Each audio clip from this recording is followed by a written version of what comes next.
মাছ ধরা এবং মাছ মারা এটা কিন্তু মারাত্মক একটা নেশা। আমরা যারা পানি থেকে মাছ ধরতে পারি বা মাছ মারতে পারি তারা জানি এটা কতটা মারাত্মক একটা নেশা। আর আমি আছি এখন আরব দেশের মাছ বাজারে, নিজের হাত দিয়ে মাছ ধরে আমরা এখান থেকে মাছ নিব। এখন আছে আরব দেশের মাছ বাজারে। ফাইনালি রওনা এলাম সিবে ফিশ মার্কেট, মানে হোলসেল ফিশ মার্কেটে রওনা এলাম সকালবেলা, একদম ভোর 5টা বাজে। এখনো একদম মানে রাত ভাব, এখনো ক্লিয়ার হয় নাই, এখনো রাত মানে একদম ফুল সকাল হয় নাই এখনো।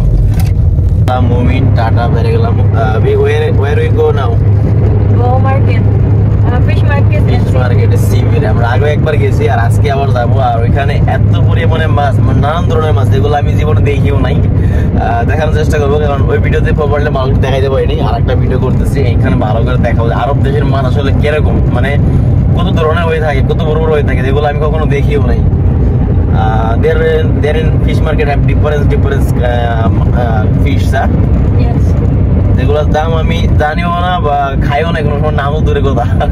তো আজকে দেখানোর চেষ্টা করবো। আজকে সকালবেলা বেরোয়েছি একটা, where is the bag? মানে এই ব্যাগটা বইরে মাছ নিয়ে যাবো আজকে, প্লাস্টিকের ব্যাগও নিয়ে, বড় কিন্তু ব্যাগটা। তো এখন ফিশ মার্কেটে যাচ্ছি, গাড়িতে আছি, 3 জন যাওয়ার আছে। খুব মানে সকালবেলা ঘুম থেকে উঠে 5টা বাজে আরব দেশের মাছ বাজারের উদ্দেশ্যে রওনা হলাম। আর আজকে আমি দেখাবো আরব দেশের মাছ বাজার, এখানে কোন ধরনের মাছ পাওয়া যায়। আর এটা বলতে পারি যে বাংলাদেশের মাছ বাজার এবং বাহিরের মাছ বাজার টোটালি ডিফারেন্স, একদম টোটালি ডিফারেন্স। আর অন্যরকম একটা ভালোবাসা কাজ করে, কারণ আমরা যারা মাছ ধরতে ভালোবাসি, মাছ মারতে ভালোবাসি, তারা কিন্তু জানে আসলে কতটা নেশা, মাছ ধরা একটা নেশা কিন্তু বলা যায়। আর সকালবেলা রওনা হলাম 3 জনে মিলে। এটা হচ্ছে শিব বাজার, যারা ওমান মার্কেটে থাকেন তারা এই মার্কেটটা চেনেন। এটা হচ্ছে শিব বাজার, এটা মাছ মার্কেট না, মাছের মার্কেটটা হচ্ছে সাগরের, মানে এই দোকান পার্টির পিছনে। আমরা একদম সাগরের পাশে চলে যাবো, সাগরের পাশে চলে যাবো, যেহেতু এটা সাগর থেকে একদম ইনটেক মাছ আসে। মূলত এটা হচ্ছে সাগর, এখানে এটা পুরোটাই সাগর আর কি। আমার সামনে যেগুলো দোকান দিতে, এটা বারবিকিউ, মাঝে মাঝে আমরা এখানেও আমরা আড্ডা দিতে আসি। তো বলতে বলতে আমরা কিন্তু ফিশ মার্কেটের প্রায় কাছাকাছি চলে আসছি। এটা হচ্ছে সিবের মার্কেট, যেহেতু সকালবেলা এখনও দোকান কিন্তু খোলে নাই, কারণ আমরা খুব ভোরবেলা রওনা হলাম 3 জনে। কারণ ফিশ মার্কেট, এই আরব দেশের ফিশ মার্কেট এটা খুব সকালবেলা, মানে 6টা থেকেই শুরু হয়, 8টা বাজে শেষ হয়ে যায়। তো ফাইনালি আমরা কিন্তু ফিশ মার্কেটের সামনের গেটে চলে আসছি। এটা হচ্ছে প্রথম গেট, যেখানে আমরা ভিতরে যাব, মানে মাছের আড়তের ভিতরে যাব। এখানে কিন্তু বিভিন্ন ধরনের মাছ আছে, একদম সাগরের টাটকা মাছ। সিবের ফিশ মার্কেট চলে আসলাম, টাটা মুমিন আমি। 5টা বাজে, এখন বাজে 5টা, 5:30 বাজে। আর আরব দেশে কি মাছ পাওয়া যায় দেখাবো। এখানে গাড়িটা পার্কিং করলাম আর আমরা চলে যাব ভিতরে, মাছ মানে ফিশ মার্কেটের ভিতরে। এখানে দুই ধরনের ফিশ সেল হয়, একটা হচ্ছে বাইরে, একটা হচ্ছে ভিতরে। আর বাইরে কিন্তু যে ফিশগুলো সেল হয় এটা কিন্তু অপচয় বেশি হয়। আর এখানে কিন্তু অনেক পাখি উঠতেছে, এই পাখিগুলো কিন্তু একদম কিউট, আমার কাছে অনেক ভালো লাগে, কারণ এই পাখিগুলো ভয় পায় না, একবার হাতের পরও চলে আসে, মানে এমন একটা অবস্থা। তো এখানে কিন্তু এই পাখিগুলো ফিশও খায়, কারণ এখানে বেশি একটা মাছ মানুষ অতটা করে না। অনেক সময় মাছ এমনিতেও নষ্ট হয়ে যায় বা ফালাই দেয়, বাট তারপরেও কিন্তু জায়গাটা কিন্তু খুবই ক্লিন, যেহেতু এটা ফিশ, একটা আড়ত মার্কেট, ফিশের মার্কেট।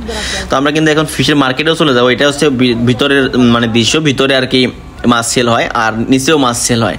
তো আমরা ভিতরে এখন যাব, ভিতরে যে ভিতরে মাছগুলো দেখবো, যেহেতু এখানে একবারে সকাল, এখনো প্রপারলি মাছ আসে না। বাট এখানে কিন্তু এমন মানে প্রকৃতির মাছ আছে যেগুলো আমি নামও জানি না, অনেক বিশাল বিশাল একটা মাছ, যদিও ক্যামেরায় দেখা যাচ্ছে ছোট, বাট এগুলো কিন্তু অনেক বিশাল, একটা 20-25-30 কেজি বা 70-80-90-100 কেজি পর্যন্ত মাছ আছে কিন্তু। আর এই মাছগুলো কিন্তু খুবই বড়, এটা আমি বলতে পারি ডলফিন নাকি হাঙর মাছ। আর এখনও যেহেতু কাস্টমার বেশি একটা আসে না, বাট একদম সকাল। আর এখানে কিন্তু আরব দেশের ফিশ মার্কেটটা কিন্তু এমন একটা মার্কেট যে এখানে কোনো ধরনের মাছ, মানে পুরাতন কোনো মাছ ওঠে না, সব একদম নিউ এবং ইনটেক, মানে সাগর থেকে আনা হয়। আর এখানে যারা এই যে দেখতেছি যে ব্লু কালারের ড্রেস পরে আছে, তারা কিন্তু চেক করে, মানে এরা মানে এই বাজারের দায়িত্ব, তারা কিন্তু চেক করে, প্রত্যেকটা মাছ চেক করবে যে মাছটা ঠিক আছে বা ঠিক নেই। বাট এখানে কিন্তু সবসময় ফ্রেশ মাছ পায়, যেমন অক্টোপাস বা অনেক ধরনের মাছ, যেগুলো আমি নামও জানি না আসলে, আমি অতটা খাইও নাই। বাট আরব দেশের মাছ মার্কেটে আমার আসতে খুব ভালো লাগে, কারণ আমি নিজেও একজন মাছ ধরতে খুব পছন্দ করি। মাঝে মাঝে আমি সাগরে বসে দিয়েও মাছ ধরি। বাট এটা যারা মাছ ধরে বা যারা মানে ধরতে পছন্দ করে তারা জানে এটা কতটা নেশা একটা মাছ। তো এখানে কিন্তু বিভিন্ন ধরনের মাছ আছে, বিশাল বিশাল মাছ। ও মাছটার লেজটা কিন্তু মাছ থেকে অনেক বেশি বড়, মুমিন ধরে চেক করতেছে। আর এখানে কিন্তু সবাই মানে হোলসেল বেচে, এখানে পাইকারি মাল বাসে আর কি। এখান থেকে মানুষ মাছ নিয়ে কিন্তু বিভিন্ন দোকানে বা বিভিন্ন জায়গায় মাছ সেল করে। এখানে সবাই মানে বাংলাদেশের মতো হাট, মানে ডাক হয় না যেমন, যে অনেকগুলো মাছ এক জায়গায় রাখছে, এটাকে দাম উঠাবে 10 টাকা 10 টাকা 15 টাকা, মানে এরকম যে বেশি বলবে তাকে দিবে। আর এখানে একটা বাংলাদেশি ভাই, ও সে কিন্তু এখান থেকে টোনা মাছ উঠেছে, সব যে ব্রেল দেখতেছি এটার ভিতরে সে সব মাছ মাইরে এখানে রাখে দেয় আর কি, মানে নষ্ট হয় না। আর যদি কোনো মানে প্রবলেম থাকে মাছে, তারা কিন্তু ওই যারা সিকিউরিটি গার্ড আছে তারা কিন্তু চেক করে, মানে মেটার দিয়ে আর কি। তো এটার ভিতরে কিন্তু টোনা মাছ, একটা টোনা মাছ কিন্তু এখানে 15 থেকে 20 কেজি হবে, মানে একটা মাছ। আর টোনা মাছ কিন্তু খাইতে অনেক সুস্বাদু, এটা কিন্তু খুবই এক্সপেন্সিভ। আর এখন যেহেতু ভিতরে আমরা এখন দেখে আসলাম, ভিতরে এখনো প্রপারলি মাছ এখনো মানে সামনে আনে নাই, তো আমরা এখন একটু পাবলিকে মানে নিচে আসলাম। এখানে মানে খোলা জায়গা সেল হয়, এখানে মানে 2 জায়গায় সেল হয়। তো আমি এখানে আসলাম, এখানে আসে কিন্তু আমরা মাছ দেখবো। আর এখানে কিন্তু বিভিন্ন প্রকৃতির মাছ আছে, বাট খুব দাম, মানে খুব দাম বলতে একদম এতটাও বেশি না। আজকে যেহেতু মানে একটু গরম পড়ছে, এই জন্য দাম একটু বেশি চাইতেছে অন্য দিনের তুলনায় আর কি। আর এখানে মূলত খাসি ধরে মাছ বেছে, মানে এই যে বেরেল দেখতেছি খাসি, এগুলো মানে ব্লু কালার অরেঞ্জ কালার, এগুলো সহ মাছ বেছে, একটা বেছে না, খুব সীমিত যারা মানে খুচরা নেয় তাদেরকে দেয় আর কি।